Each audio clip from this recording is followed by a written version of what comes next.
جی صافی صاحب، آپ کو بھی شامل گفتگو کرتے ہیں۔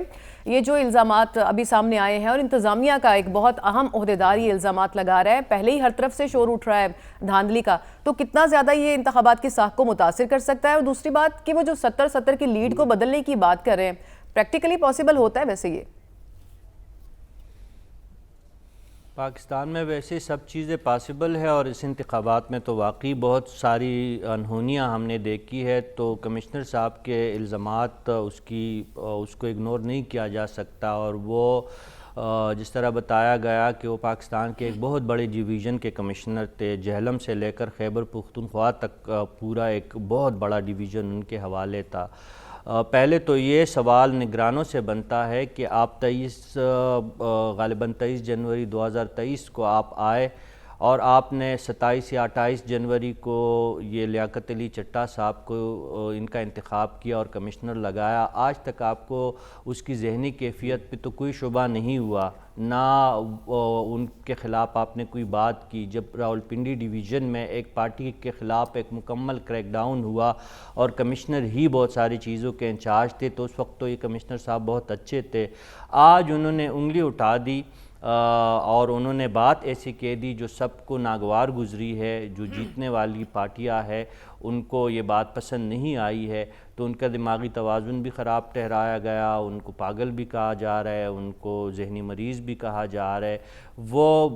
اب یہ بات ہضم ہونے والی نہیں ہے، یہ تو ایک پہلو ہے۔ اب آتے ہیں یہ لیاقت علی چٹھا صاحب کا جو ضمیر اچانک جاگ اٹھا ہے، تو اس پہ تو چیف جسٹس صاحب نے بھی سوال اٹھایا ہے کہ وہ ثبوت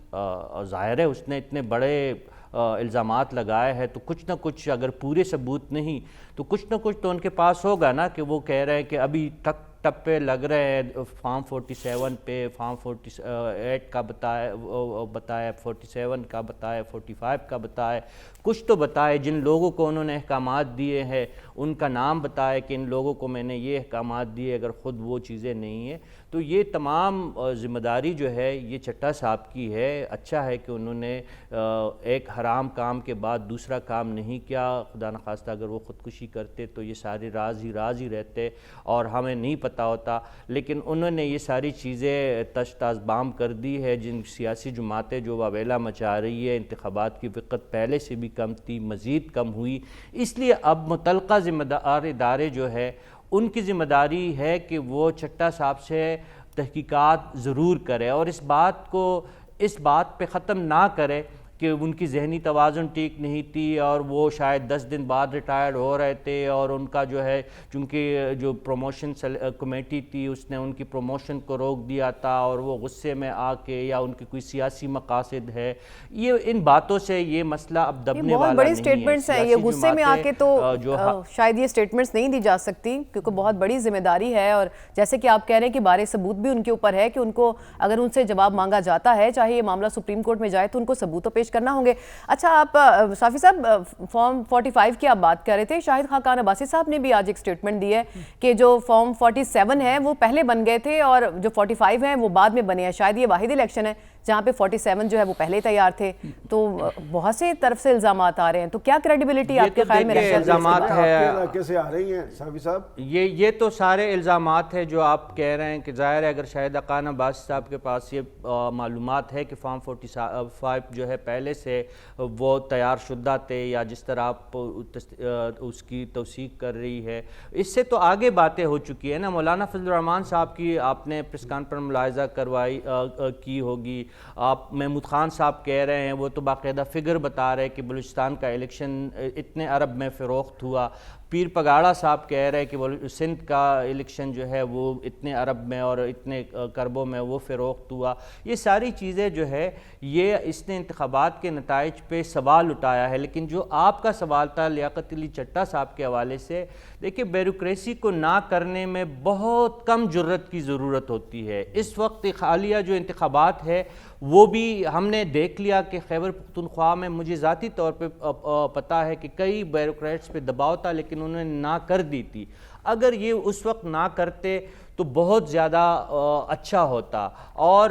نہ کرنا اتنا زیادہ مشکل نہیں ہوتا اس لیول کے افسر کے لیے۔ میکسیمم کیا ہوتا، ٹرانسفر کرتے، او ایس ڈی لگاتے، اس سے زیادہ تو اس لیول کے افسر کے ساتھ کچھ نہیں کیا جا سکتا. آپ بھی یہ سمجھتے ہیں کہ ان کی جو ضمیر جاگنے کی ٹائمنگ ہے وہ ٹھیک نہیں ہے؟ کہ دھاندلی جنہوں نے کی ہے وہ کسی کا نام تو نہیں لے رہے. چیف جسٹس کا کیا کام ہے الیکشن کے انعقاد سے؟ اور الیکشن کمشنر خود تو نہیں آ کے وہ تو یہ نہیں بتا رہے کہ الیکشن کمشنر نے مجھے کال کر کے یہ بتایا. ابھی ہم نے یہ دیکھنا ہے کہ الیکشن کمیشن کا 10 بجے جو اجلاس ہے کہ ان کا اس حوالے سے آفیشیل کیا موقف آتا ہے. تو ان کے سٹانس میں ان کے الزامات میں بہت زیادہ ہمیں کمزوریاں نظر آ رہی ہے, لیکن تحقیقات ضرور ہونی چاہیے اور اس بات کا منطقی نتیجہ ضرور ہمارے سامنے آنا چاہیے. جی صحیح. میرا بھی یہی سوال تھا کہ اس کے بعد اتنے سارے الزامات جب سامنے آ رہے ہیں تو الیکشن کی کیا کریڈیبلٹی رہ جاتی ہے اور کس کی ذمہ داری ہے کہ وہ اس کے اوپر ایکشن لے اور تحقیقات کا آغاز کرے؟ صافی صاحب دیکھیں, یہ تو اب بار کونسل نے مطالبہ کر دیا, الیکشن کمیشن ہی نے سٹارٹ کرنی ہے. اور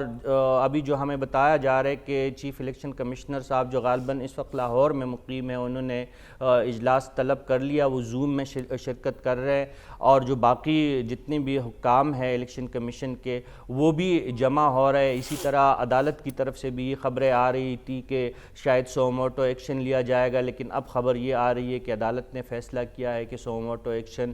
نہیں لیا جائے گا اور انتظار کیا جائے گا جو متعلقہ ادارے ہیں ان کی طرف سے کیا ایکشن ہوتا ہے. لیکن ایکشن بہت ضروری ہے. اگر یہ صاحب یہ نہ بھی فرماتے تو جو سیاسی جماعتیں اس وقت کراچی سے لے کر چترال تک سراپا احتجاج ہے اور بڑی سیاسی جماعتیں جو ہے وہ اکراس تک بورڈ جو ہے, ایک نہیں کہ صرف پی ٹی آئی کو اعتراض ہے, جے یو آئی کو اعتراض ہے, تمامی جماعتوں کو اعتراضات اور انتظامیہ کی طرف سے بھی آوازیں اٹھ رہی ہیں. تو اس معاملے پہ اس نوعیت کو, الزامات کی نوعیت کو, ان کی کریڈیبلٹی کیا ہو سکتی ہے, سب کو جج کرنے کی ضرورت ہے. اور متعلقہ پلیٹ فارمز کی یہ ذمہ داری بنتی ہے کہ اس سارے معاملے کو دیکھیں اور اس کے اوپر جو اپنی آفیشیل سٹیٹمنٹ ہے یا جو تحقیقات بنتی ہیں وہ اس کے اوپر اس کا آغاز کریں.